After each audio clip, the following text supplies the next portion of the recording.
Okay, hey guys, welcome to another episode of Nerd Feedcast. What we'll do, we want to thank everyone first. I think the reception to the first episode has been really good,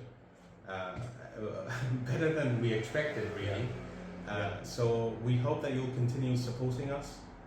If you know friends or family, just send us their way, and we'll look after them.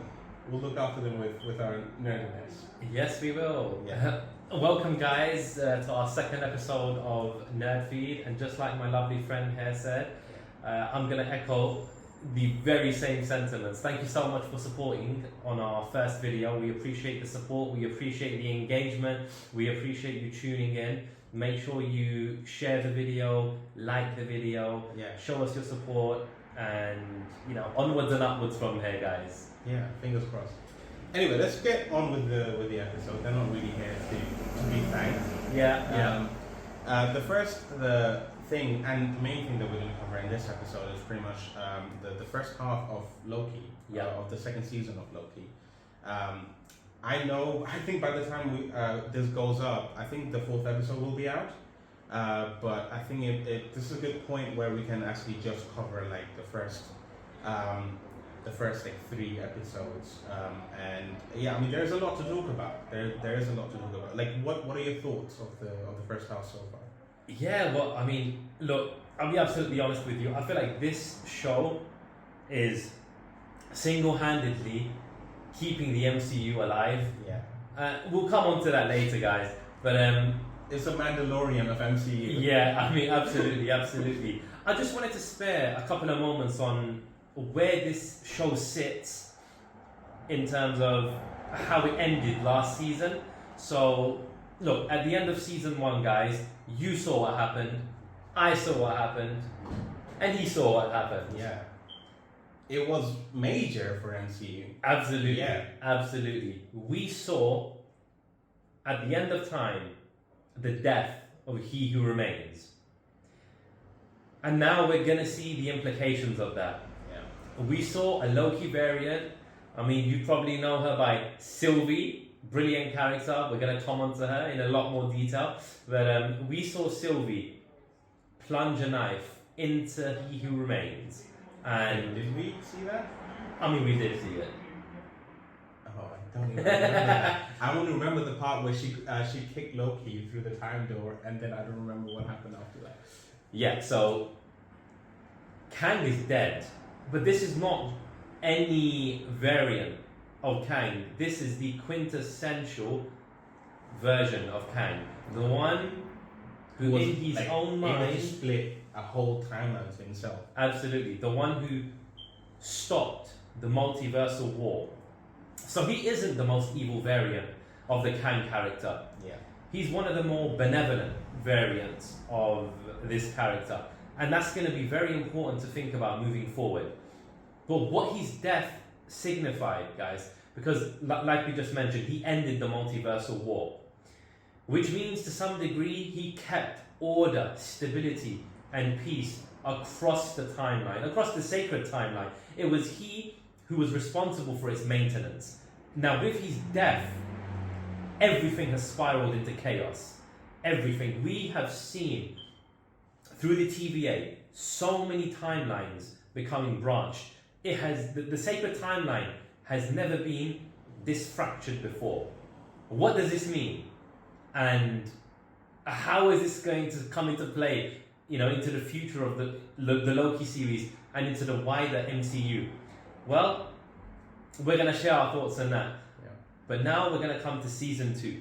So, season 2 begins with Loki essentially returning back to where he thought he ended in season 1. So he thought he was returning back to the TVA. He thought he was returning back to Mobius. He thought he was returning back to his allies. But no, he ended up in a different timeline. Yeah, a lot of speculation is that maybe he ended up in past TVA. Yeah. A point where Mobius doesn't really know him at that point. Like, he hasn't come across Loki. Yeah. So that's what people are speculating. But I mean, Yeah. because we were told that time doesn't really work normally in TVA, so Yeah. it was interesting to see how time slipping was happening.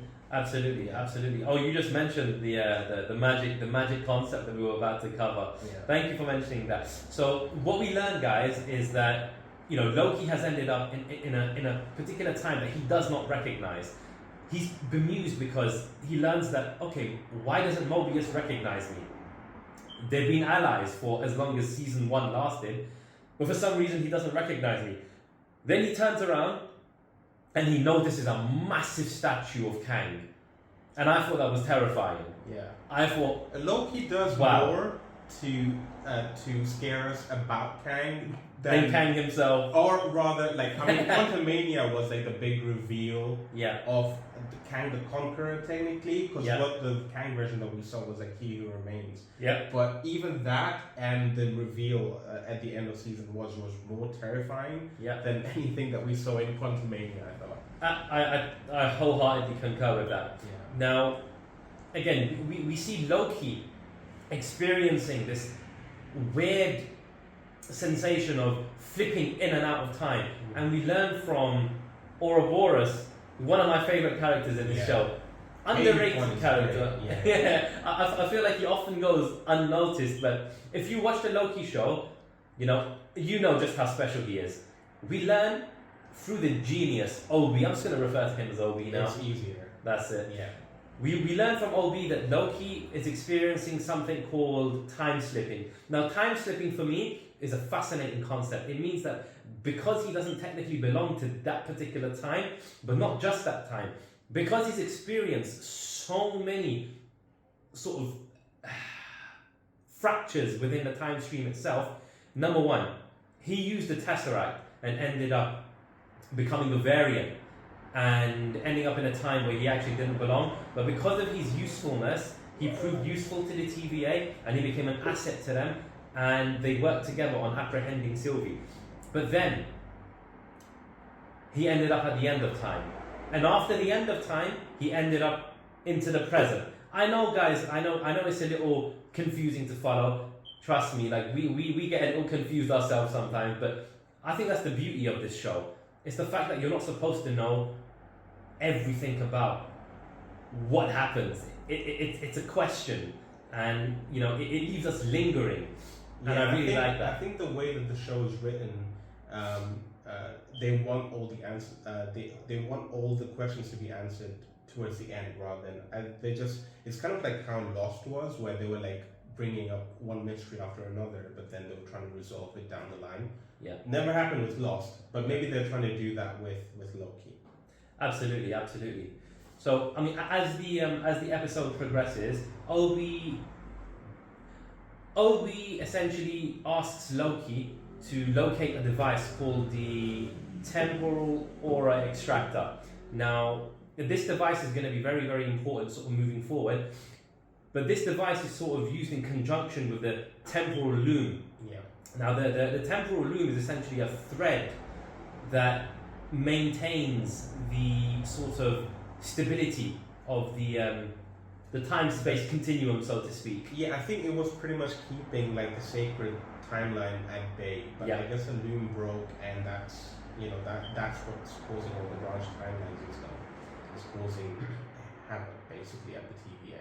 Yeah. At least that was my understanding of it. Exactly. So, moving on from there, what we learn is Loki is then sort of sent to the past to communicate with a past version of OB. So in the present day, where Loki and OB were, conversating, because Loki already sort of traversed to the past, the present version of OB actually learns through his past experience with Loki that happens simultaneously to what we're seeing on screen. I thought that was an amazing detail. Yeah, but that also goes against what Banner was saying. Yeah. In Endgame. It does. MCU contradicts itself. But again, we don't really. This is time travel. There's no real concept of time travel. I mean, guys, for me to sort of break it down to you, I'm going to use my lovely friend over here. So this is the present. My brain. Yeah, I'm having a conversation with my lovely friend here. Now, we're having a conversation, and I tell him that, for instance, there's a grey locket located somewhere. I don't know where this. I know where this grey locket is. He knows where this grey locket is right now. But essentially, what we're trying to do is, I'm going to go back into the past, find my lovely friend over here, and give him the exact coordinates. Okay. Now, once I do that, in this moment in time, he has literally learned the exact location of it. Even though we had an idea where that grey locket was located, now he knows exactly where it is, because I went to the past and I told him. So it's happening simultaneously in a way that we don't understand. Maybe I've made it more complicated for you, but maybe I haven't. I don't think we're really supposed to understand that, honestly. I think it's just like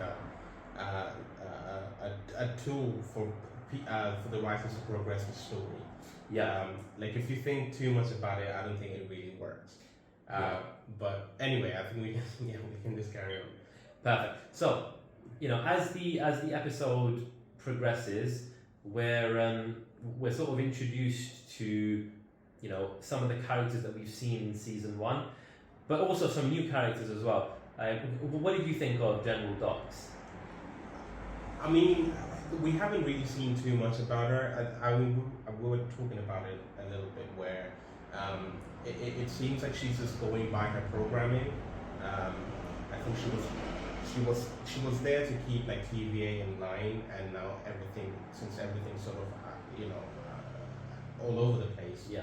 She's taken drastic measures. Yeah. I mean, Kate Dickey's an amazing actress. I've Yes. seen her in Yes. Game Yes. of Thrones. Yes. Yeah, I thought that came out really well. The way she acted, that the desperation came out really well. We don't really know if, 'cause she seems very, I guess, what do you call it? She seems very adamant about getting Sylvie. We don't really know if getting Sylvie would solve the issues. Yeah. I don't really truly understand it, but maybe it doesn't really make much sense to her brain anyway. Yeah. Yeah, because ultimately, because she thinks that maybe getting Sylvie and getting her in TVA and maybe arresting her or whatever would fix this. Yeah. She probably doesn't have the full picture Yeah. of what's really happening with like the temporal loom and with the branch timelines and stuff. But yeah, we haven't really seen too much of her. What we have seen, I thought she was really good. Maybe we'll see more of her like down, in the next 3 episodes. Fingers crossed, because I mean, like you, I think she was an amazing addition to the show. Yeah. And again, her acting chops compelling, and her true purpose is yet to be seen. I have a wild theory. I actually think she's a variant of Sylvie. I think she's an older version of Sylvie. I know, absolutely crazy, but I think she knows something that the rest of us don't know, and I think she's going to play a major role in the direction that this show goes in. But anyway, moving forward, with the way that this story progresses, we get an idea of just how broken the sacred timeline is. Everything is in chaos. The TVA are all over the place. Mass panic, total anarchy. Guys, we don't know what is happening. Everything as we know it, and everything as the characters know it, is being destroyed. We don't know how long it will take for it to happen, but what we do know is Loki, our Loki, the one that we know and love, they're currently working on a plan to locate Sylvie. Now, when they find Sylvie, we see that Sylvie's chosen to take refuge in a branched reality in 1982 in Oklahoma. Yeah. And she's working in McDonald's. Sylvie has become disenfranchised. She wants nothing to do with this time time process. She wants nothing to do with this whole thing. You know, she just wants to live a peaceful more, life. Yeah, I think more importantly, she just wants like a normal Yeah. person's life. Really. Yeah, absolutely. And you know, to that end, she's working at McDonald's now. She's taking orders from her manager, and you know, she's got an element of stability in her life. Everything changes when Loki and Mobius show up. Now, Loki and Mobius, well, Loki in particular, reveals the repercussions of what Sylvie has actually done by killing He Who Remains. And again, Sylvie wants, you know, nothing to do with it. And then Loki warns her, what are you going to do if Kang's variants show up? And then Sylvie, quite confidently, as we know her personality to be, says that she'll take care of them, i.e. she'll kill them. Guys, we don't know how powerful some of these Kang variants are, but we know that this character has a massive potential. So I don't think Sylvie's safe. I think Sylvie's in a lot of danger. I think everyone is in a lot of danger. But you know, as the show sort of progresses, we locate another variant of Kang. We locate a Victor Timely. Do you remember what time period Victor Timely resided in? It was like the late 19th century, so like 18. Well, so they Renslayer and them and Miss Minutes, they dropped in what 1860s and Yeah. dropped the book off Yeah. to Kid Victor Timely. Yes. And then I think we go back in like the 1890s. It's still Chicago, isn't it? I think where the fair is happening, and that's when we see like an adult version of Victor Timely. Yeah, absolutely. And guys, that was very crucial. So Renslayer and Miss Minutes deliver a book to a younger version of Kang. Kang, who was just a kid at that particular time. Now that book was delivered to Kang because that book was essentially the mechanism that allowed Kang to become the man he was in the future. He Who Remains. So Renslayer and Miss Minutes are on a search for the next He Who Remains, because as we all know, someone's got to take the throne. yeah, absolutely. Yeah. So this book inevitably contains whatever is meant to transform that little kid into the kind of personality that Kang becomes and the mind that Kang becomes. Yeah, So it's basically reverse engineering TVA. So in that book, Yeah.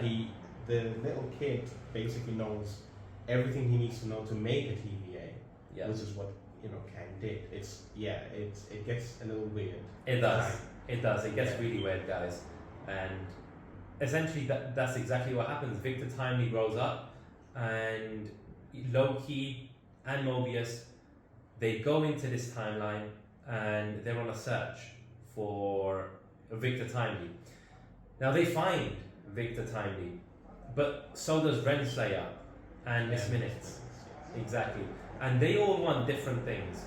So what happens is, I found it very interesting how, Loki and Mobius, I think it was really funny as well. I mean, that whole scene where the men at that particular time were accusing Victor Timely of being a hack. Oh, your machines are fake, this and that, chasing after him. It was really well done. I thought that was really well done. It's kind of like dramatic irony, because to them he's a loon and is a crazy person, but we know that the technology that he's trying to build is essentially like way ahead of its time. Life changing. Yeah. Universe changing. Some of them aren't. The mechanical like trousers or whatever. Yeah, sorry, you were saying. No, absolutely. So again, as we sort of move forward with the show, Victor Timely ends up with Miss Minutes and Renslayer on a ship, and we're sort of exposed to the beginning of a potential romance between Renslayer and Kang, or a perceived romance between the two. I mean, Kang is definitely in huge admiration of Renslayer, and Renslayer reciprocates that. But No. then I feel like she reciprocates No, it. when she turns away and then not technically Kang, like Victor Timely, this is Victor Timely. he's like, oh, he sort of understands that. No, she's not feeling it. I mean, it existed for as long as it existed. Even if it was a minute, it was real. Okay. Yeah. Okay. Let's carry on. So then, Miss Minutes begins to show something that we've never seen before. She begins to demonstrate a certain element of, would you say, envy, jealousy? Yeah. So this all that was missing was her turning green. Literally. So what we see is they concoct a plan to drop Renslayer off the ship. So they drop her off a ship onto a boat, and she's essentially making her own way. Now, Miss Minutes then gets into a really, really personal conversation with Kang. Victor Timely, guys. I know. It's that's one way to put it. Yeah. So she reveals that Kang actually created Miss Minutes as an artificial intelligence at some point, and he bestowed her with everything. Intelligence, well, in the artificial intelligence name, obviously. He gave her a personality. He gave her, great intellect. But the one thing he didn't give her was a body, and this is all revealed by Miss Minutes, and she revealed it in a semi-provocative manner, as if she was obsessed with Kang. Now, this unhealthy obsession leads into her going slightly crazy. And how did you feel about the rest of that episode? I mean, that was pretty much almost the end of the episode, really. I guess Miss Minutes, that was like an unsettling scene to me, because it seems like Miss Minutes also has like her own sort of motivations, which you wouldn't really expect from a character like Miss Minutes. Yeah. Because in season 1 she was pretty much like a tour guide to the TVA, but now it turns out that I guess in the beginning of the episode you sort of understand that. Oh, sorry, you realize that it's Miss Minutes who's also. No, I guess they do hint it at the start of the season that Miss Minutes is missing. She's gone. Yeah. So you assume that she's up to something. Yeah. But in the start of the episode, it looks like she's playing the moves with Renslayer. She's like guiding Renslayer to these places. Yeah. So she has a plan of her own, which in itself is intriguing. Yeah. Because then you have like another character you don't really know too much about having their own motivations. But yeah, eventually Loki and Mobius come in, and Renslayer do come too, and Sylvie also shows up. Yeah. And when Sylvie shows up, she literally kicks Renslayer into the end of time. And you know the bit where Sylvie's like about to kill Victor Timely, and he's like genuinely begging me. It seems like helpless. Did you believe him, or did you think that was like a ploy?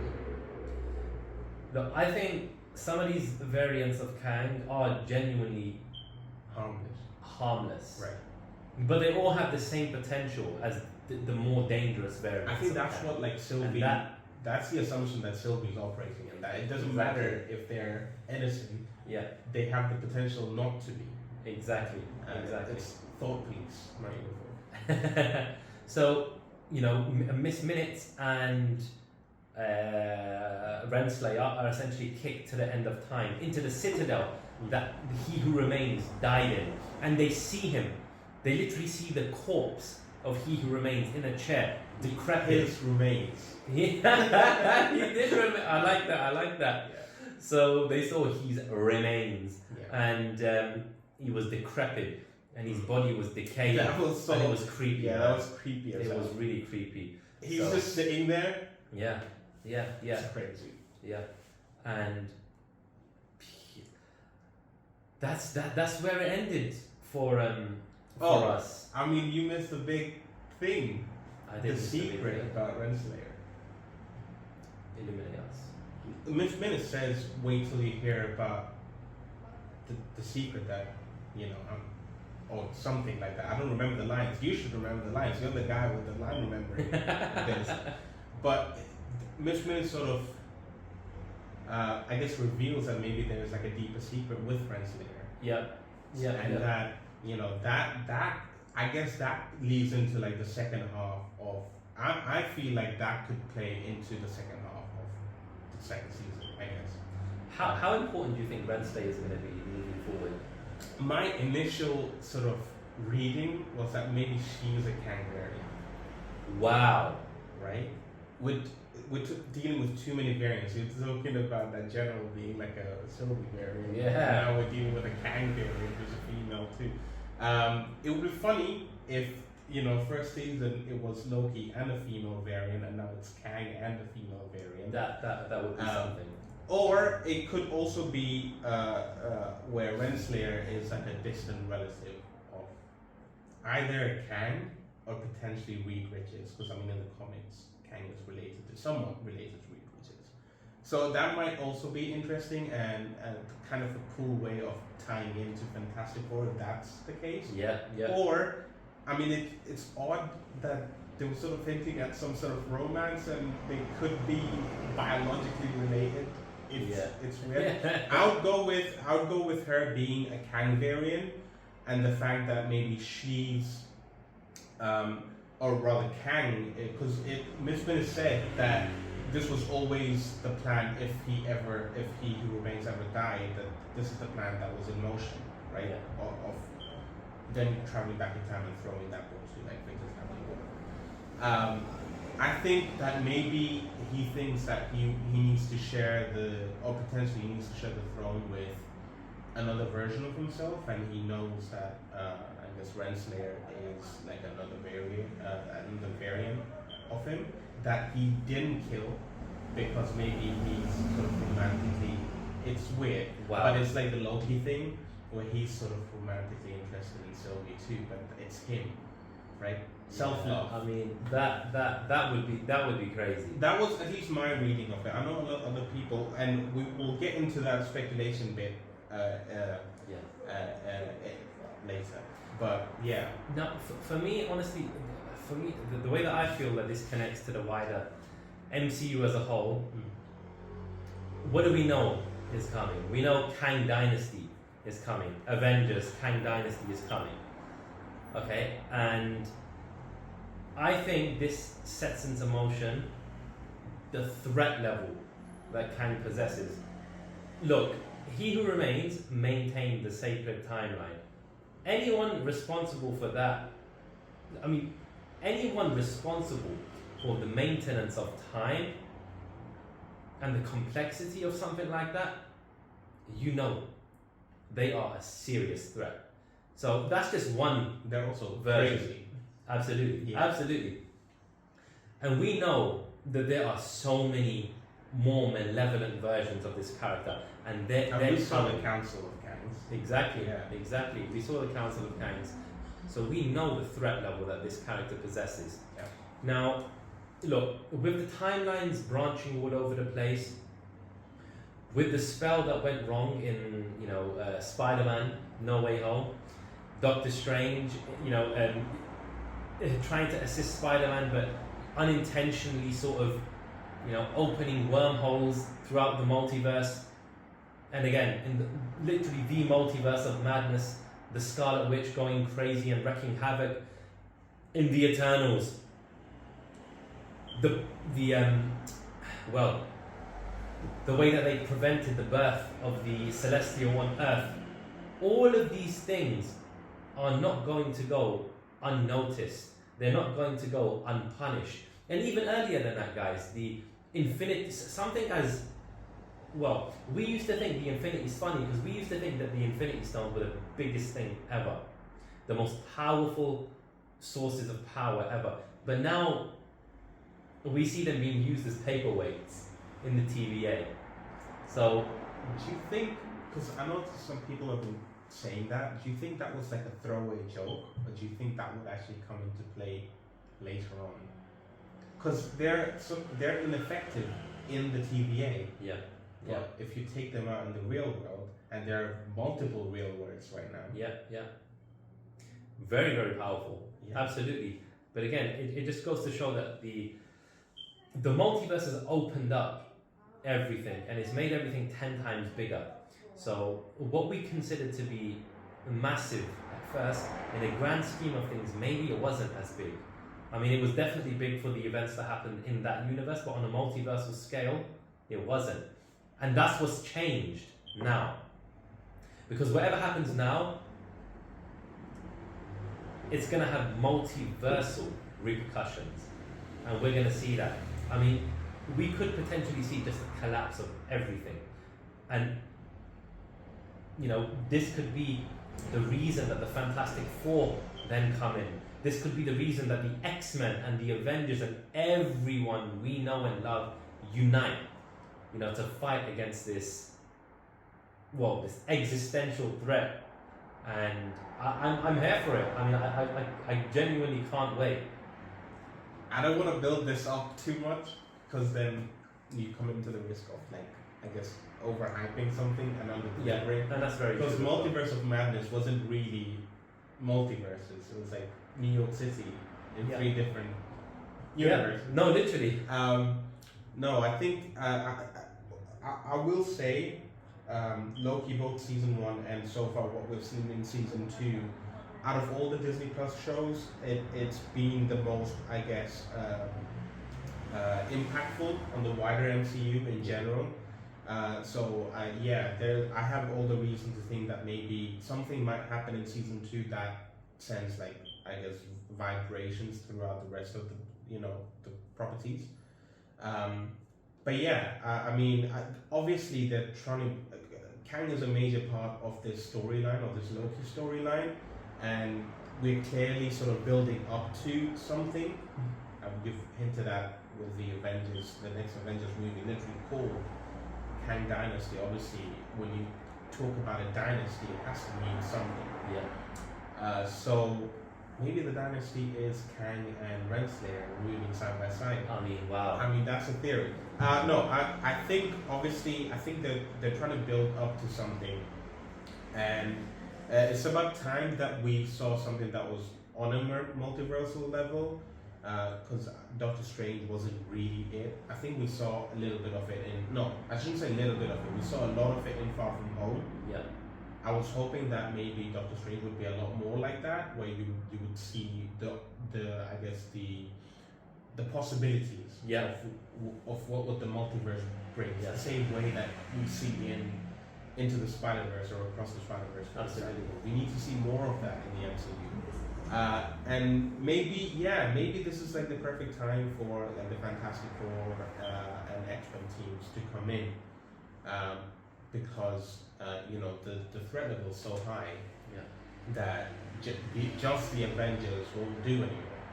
I know some people are speculating that maybe after Secret War, there will be like an actual reboot of the MCU.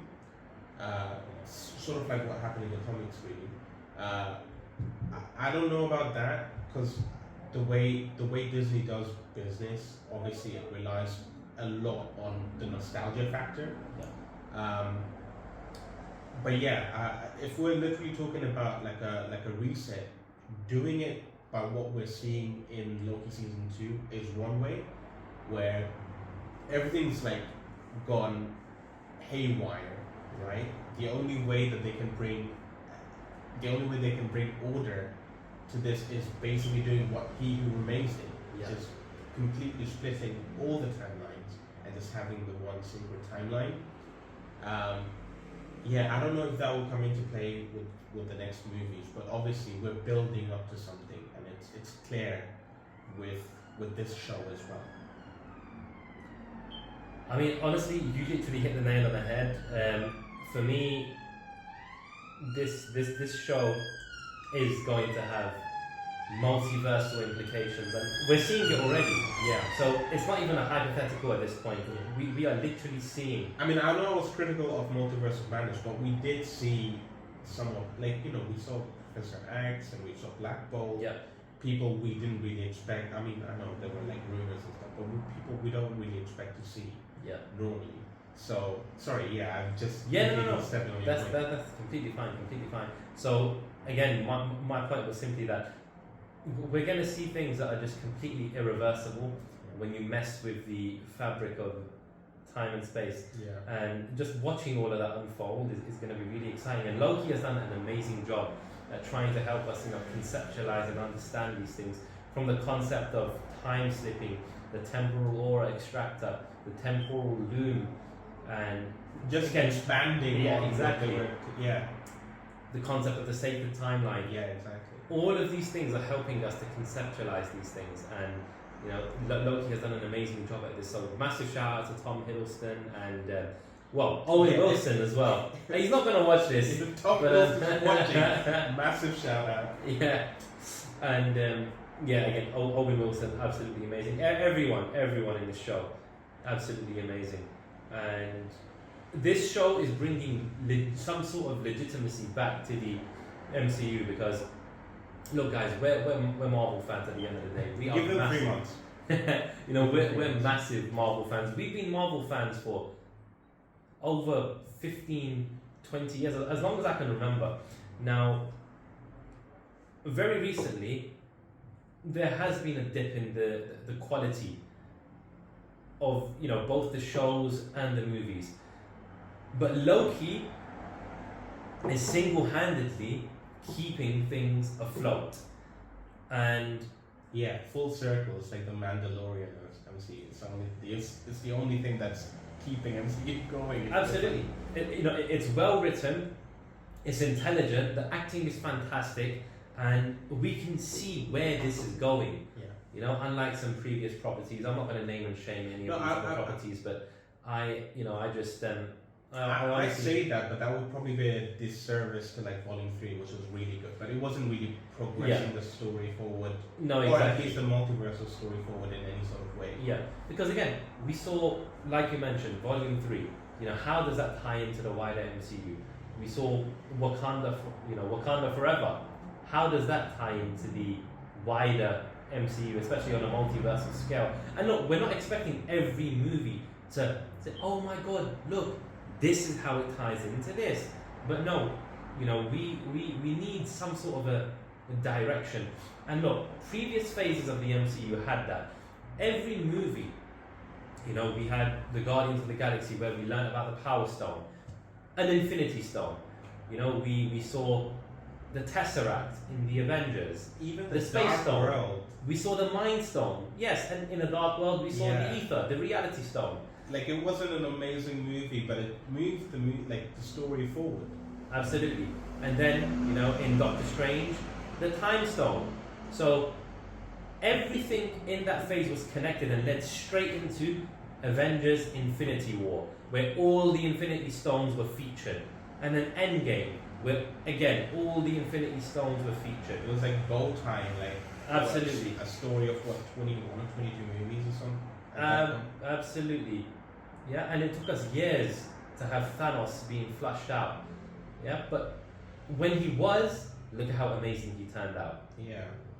A true titan, in every sense of the word. There was a lot more cohesion, which is why his story made a lot of sense. Like Yeah. it was really building up to something. Like the only thing that we know pretty much about Kang is that he spent an eternity sort of keeping the sacred timeline, sort of like managing it.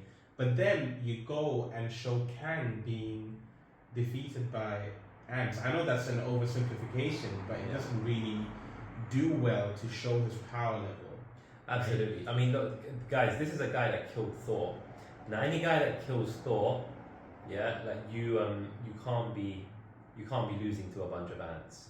Okay. Because I've seen people say use that argument and say, but Thanos was defeated in Avengers because technically it was his army, the Chitauri army was technically his, but he wasn't really leading them. It's like me loaning you a phone, and then if you break it, it can't be my fault, right?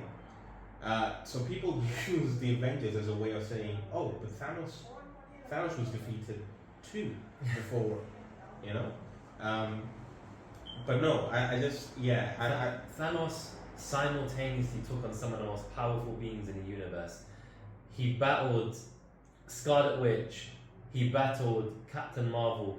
He went toe to toe with, a Mjolnir wielding Captain America, a Stormbreaker wielding Thor, a nanotech infused Iron Man. But like I even before that, if you consider what, because he was going around manually killing half the people on planets. Yeah. That's what happened on Gamora's planet. Yeah. I'm pretty sure that's what he did in Xandar. Yeah, yeah. Right? Yeah. So they set him up to be, and he was like 0 losses pretty much at that point.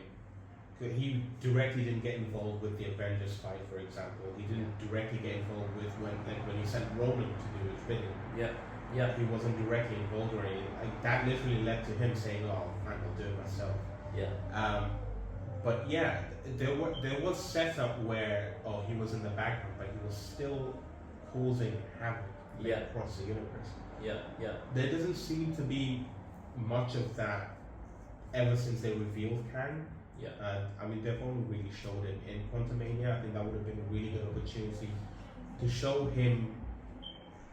I still think that he needed to lose in that movie, but maybe in a different way, where he lost because of himself, maybe. And he got too, like, his ego played into it, maybe. No, I agree. And look, it's very interesting because what we know now, Ant-Man is aware of Kang. You know, the rest of the characters in that particular movie, they're aware of Kang. So word is going to spread now. The rest of the Avengers is slowly going to start to hear, just how dangerous this person is, and I just hope that they're prepared, because he's going to bring the heat. I think it would be interesting if one of the Kangs sort of broke out from the Council of Kangs and just targeted people in the same time, and then did that. I think that way, maybe we don't see it because none of the movies that they've planned in the future, they have Kang in the bidding, I don't think. So maybe they can it could just be like a footnote, kind of the same way we learned about Thanos destroying Xandar. It could be a footnote that shows, he's coming. Yeah. He's already started his dynasty. Absolutely. I would have thought it would have been cool to maybe see like him be featured in Wakanda Forever. Like, you just imagine a conflict between Namor and the Wakandans, and all of a sudden you just see like a massive flash in the sky and you see him appear.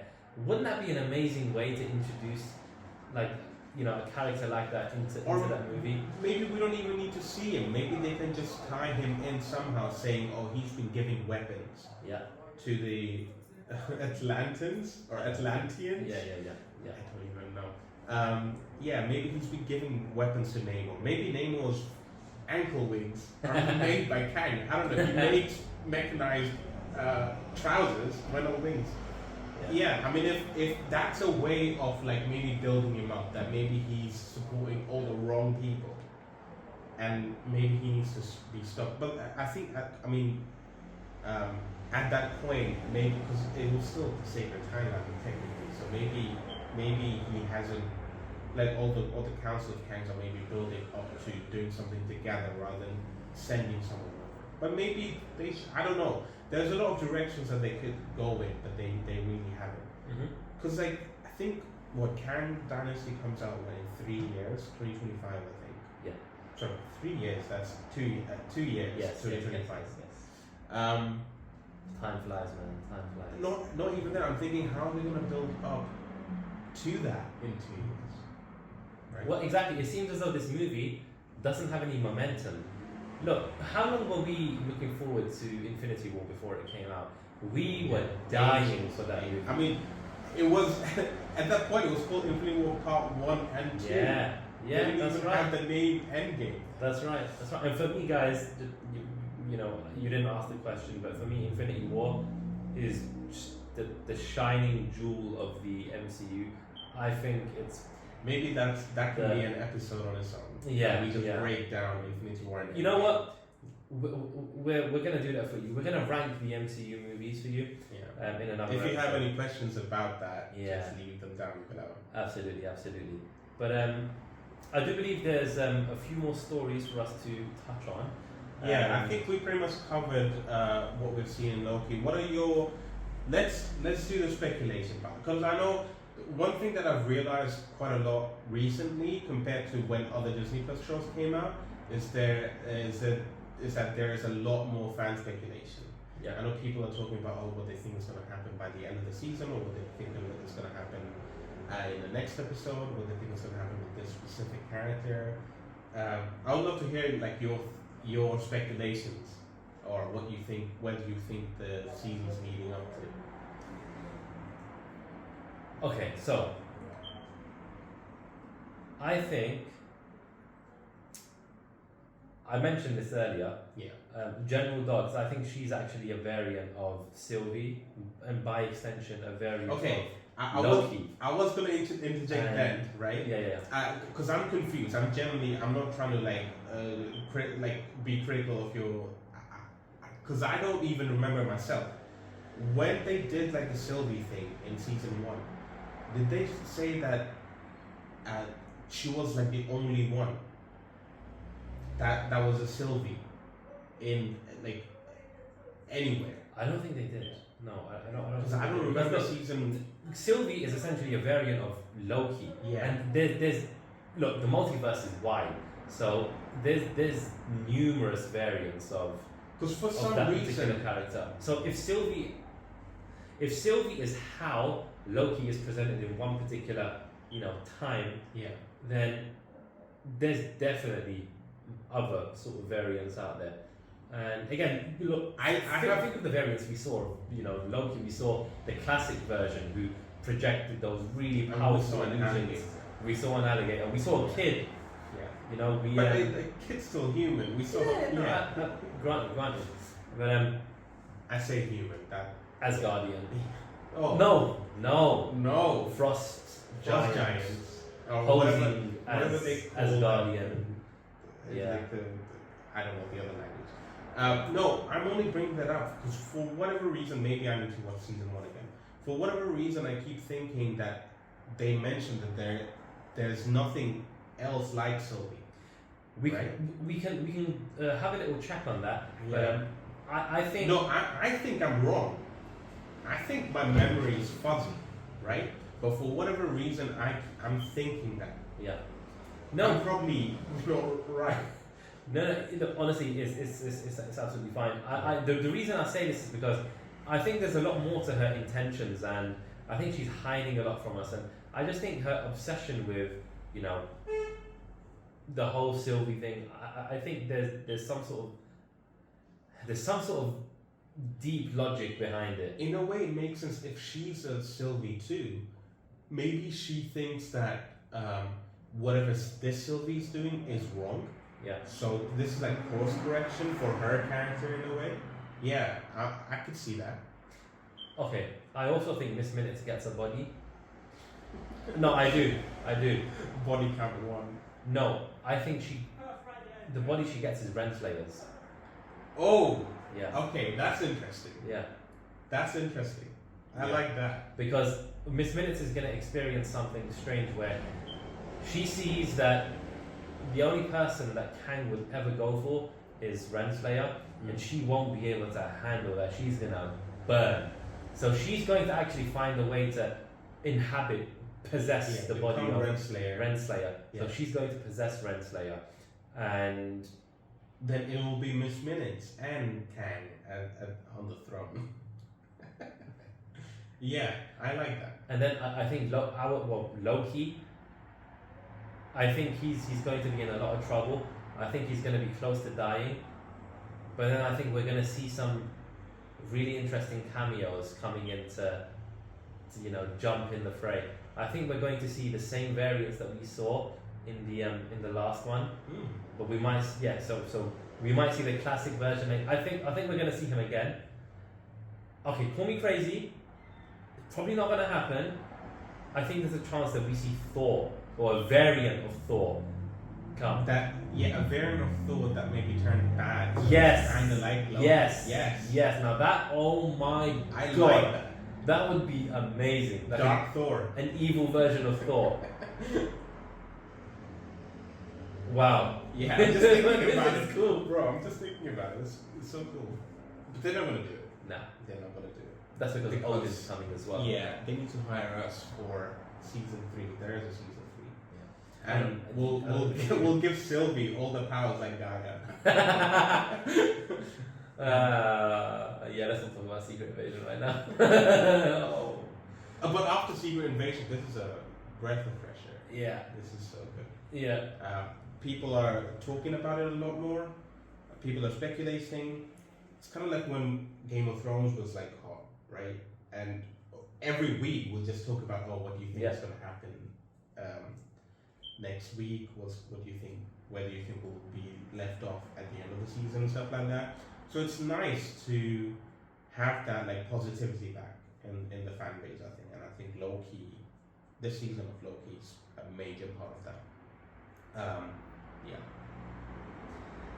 I'm totally with you on that. I'm genuinely totally with you on that. And that basically concludes our thoughts on I think Loki, guys. That's a good place to end the Loki discussion, I think. Yeah. We'll probably like cover more of it once the finale happens. Yeah.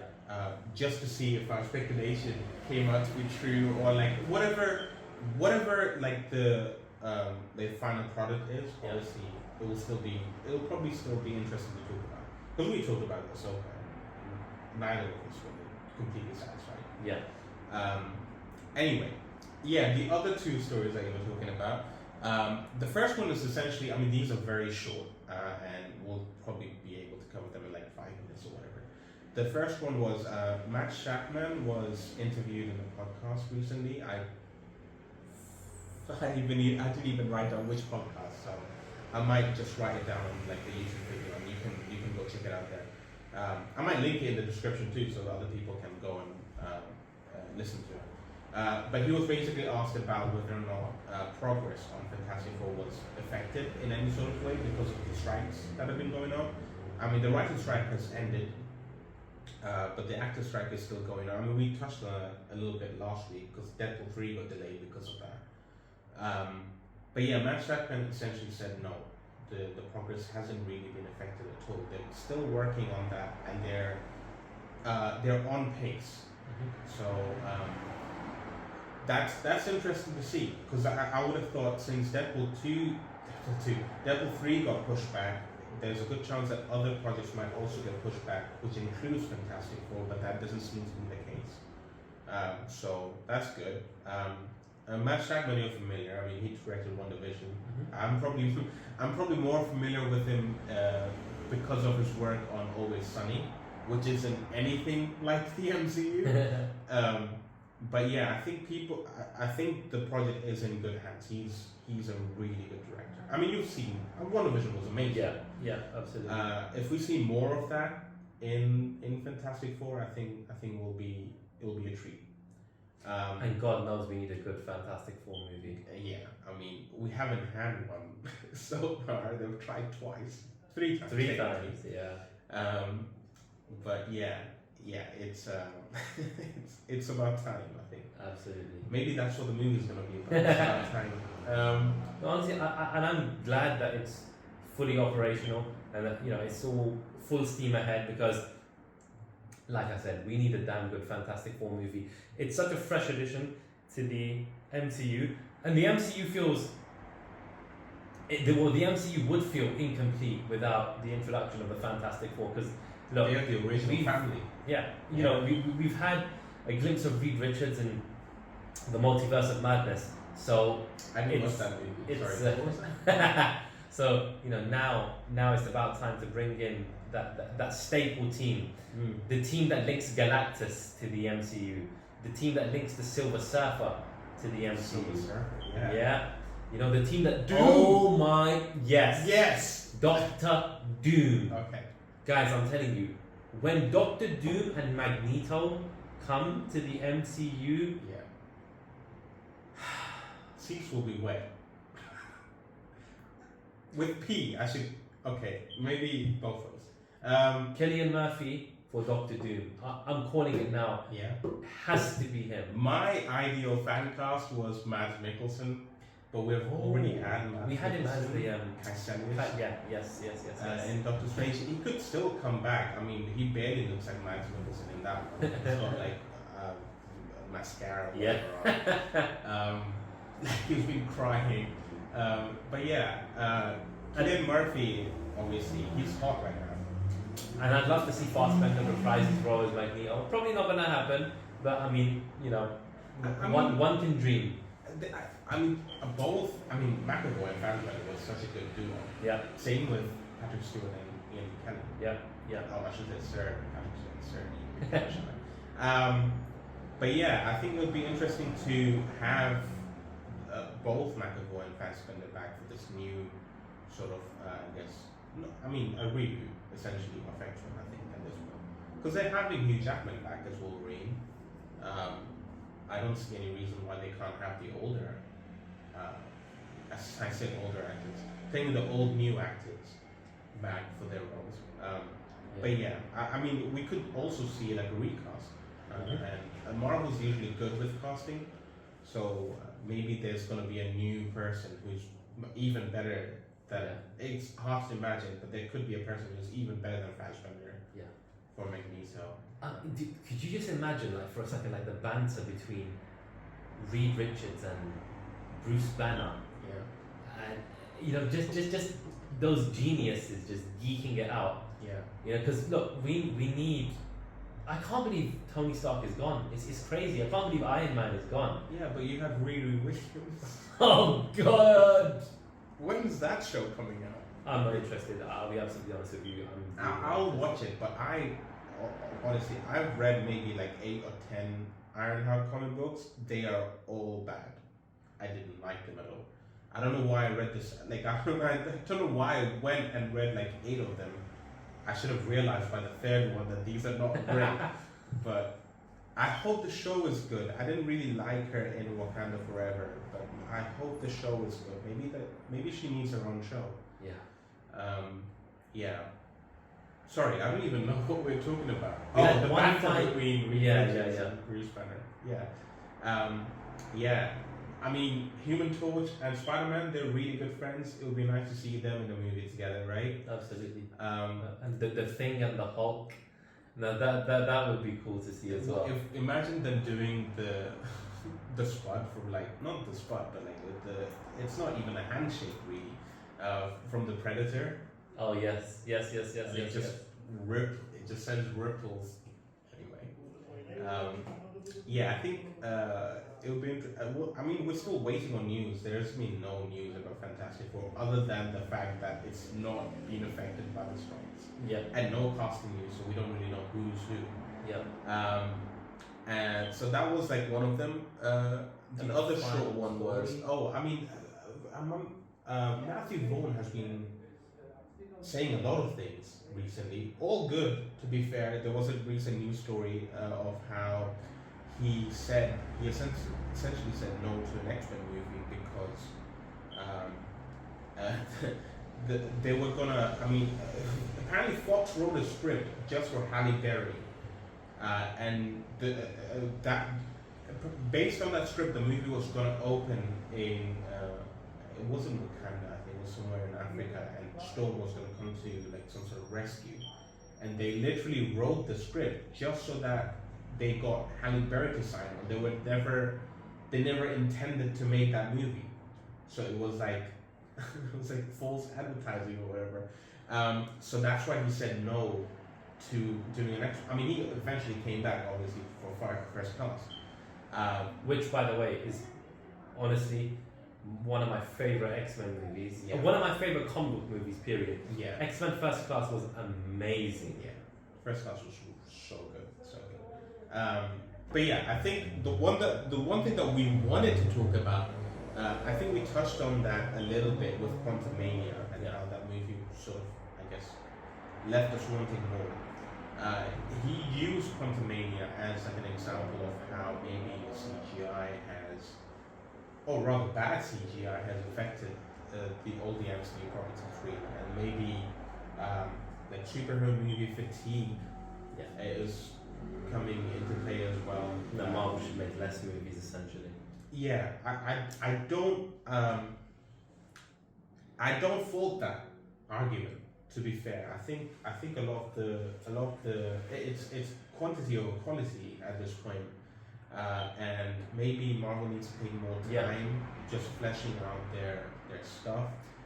You know what's crazy? A few years ago, I would have contested that argument, but now I'm completely in line with it. Because we want more. Look, I'm with you on that. We do want more Marvel movies. But more We do want more content, but we need the content to be high quality. Yeah. Now, if it's not high quality, you're not gonna put bums on seats. You're not gonna bring the fans back. You know, you're not gonna get the revenue that you produced before. Okay, because Marvel has, look, when it comes to the history of how much money, and again, look, guys, it's not all about this. We do this because we love the Marvel Cinematic Universe. We love Marvel. We love the comics. We love the creativity. We love the characters. The reason I'm talking about the revenue is because I'm just sort of talking from a perspective of economic achievement. Now, the Marvel Universe, the Marvel Cinematic Universe has achieved excellence. We were talking about when the Avengers came out. The Avengers, I'm talking about the 2012 Avengers being what, in the top 5 to 8 highest grossing movies of all time. It was third, I think. Crazy. And then we spoke about Infinity War achieving similar heights. Then we spoke about Endgame doing even better than those movies. So, guys, Endgame almost became the highest grossing movie. Literally. Yeah. So, you know, again, from a financial perspective, the Marvel Universe is a powerhouse. It's an absolute powerhouse. But it's not going to be a powerhouse forever if the quality of those movies are brought down drastically. So we shouldn't take it as a foregone conclusion that because of the economic model that is produced thus far, that it's just going to be continued because of the previous successes that it's achieved. Now, based on that, I would say that the movies have to go back to those early movies. We need more of an Avengers quality kind of movie. We need more of an Infinity War. We need more of a Winter Soldier, an Iron Man. Something we need those movies. Something that people put more effort on, at least seemingly more effort on. Absolutely. Because going back to the Matthew Vaughn thing, because like whatever Marvel's putting out right now is affecting like the whole genre in general. Because he used an example of the Flash, and he said, I genuinely liked the movie, but it didn't earn a lot of money. It was essentially classified as a box office flop, mainly because the market's so diluted right now that people are just tired of seeing like these movies at this point. And I think there will come a point where, oh no, we're not recording. I think the thing turned off. Anyway, we have the camera recording, so it's fine. Well, the same, he used the Flash as an example. It's just that, I mean, if Marvel keeps putting out bad movies, there will eventually come a point where they're not even reaching that 500 million, let alone a billion. Yeah. There's no doubt that, you know, Avengers will probably earn money, regardless of whether it's good or not. But, I mean, if it's bad, then all the smaller movies that they put out, it's going to do steam as well. People are probably not going to go watch, like a Blade movie, if Avengers isn't really good. You know, that's a problem, I guess, that Marvel needs to address. But I think that was pretty much. I think the Matthew Vaughn quotes, maybe it leads on to something that's a much bigger problem in the MCU, and maybe that needs more like a full episode in itself, like a more critical look. And we will bring that to you because it's something that, you know, we've wanted to talk about for a while. How, you know, we've been accustomed to such a masterpiece of a universe, and how it's, you know, fallen into something that we don't really recognize anymore. And again, guys, we're not saying that the MCU is doomed. Guys, the ingredients are there. The pieces of the puzzle are all there. They just need to be connected again. And it's definitely doable, and we'll cover this in a lot more detail in the in the future. You know, we'd like to thank you all for tuning in. You know, listening to our opinions on these topics. We really appreciate it, and you know, we sincerely hope that you keep up to date with our content. You know, watch, share, like, promote, and just keep up with the wave, you know, keep up with the content. And if you have any thoughts on our videos, you know, please feel free to leave a comment. If you have any feedback for us, you know, equally leave us a comment. We're new to this. We're on that moving train, and we're only going to get better from here. So thank you. And thanks again for the support so far. And yeah, we hope you tune in next week. Absolutely. Take care.